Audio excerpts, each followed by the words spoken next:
ప్రజాకవి, తెలంగాణ రాష్ట్ర గీత రచయిత అందెశ్రీ కన్నుమూశారు. ఆయన మృతి పట్ల తెలంగాణ సమాజం తీవ్ర దిగ్భ్రాంతికి గురైంది. సాహిత్యానికి, తెలంగాణ ఉద్యమానికి ఆయన అందించిన సేవలు అనిర్వచనీయం.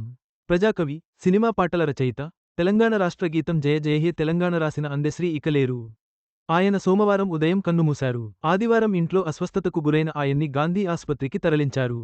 ఆసుపత్రిలో చికిత్స పొందుతూ ఈ ఉదయం తుదిశ్వాస విడిచారు. అందెశ్రీ మృతి పట్ల తెలంగాణ సమాజం తీవ్రం దిగ్భ్రాంతికి గురయింది. ఆయన మరణం తెలంగాణ సాహిత్యానికి, తెలంగాణ పాటకి తీరని లోటని పలువురు రచయితలు, తెలంగాణ వాదులు కొనియాడుతూ సంతాపం తెలియజేస్తున్నారు. అందెశ్రీ అనేక విప్లవాత్మక, అభ్యుదయ పాటలను రాశారు. తెలంగాణ కవిగా పాపులర్ అయ్యారు. తెలంగాణ రచనకు సంబంధించి విశేష సేవలందించారు. 2006లో గంగ అనే సినిమాకి గాను నంది అవార్డుని అందుకున్నారు. వీటితో పాటు 2014లో academy of universal global peace డాక్టరేట్ని పొందారు. 2015లో దాశరథి సాహితీ పురస్కారం దక్కించుకున్నారు. అలాగే అదే ఏడాది రావూరి భరద్వాజ సాహితీ పురస్కారం దక్కింది. ఆర్ నారాయణమూరి తీసిన అనేక చిత్రాలకు అందెశ్రీ పాటలు రాయడం విశేషం. తన పాటలతో ప్రజలను చైతన్యం చేయడంలో అందెశ్రీది పాట ప్రభావం ఎంతో ఉందని చెప్పొచ్చు. తెలంగాణ ఉద్యమంలోనూ ఆయన పాటలు ఉరూతలూగించాయి. ఉద్యమం సక్సెస్ కావడంతో ఆయన పాటలు కీలక పాత్ర పోషించాయని చెప్పొచ్చు.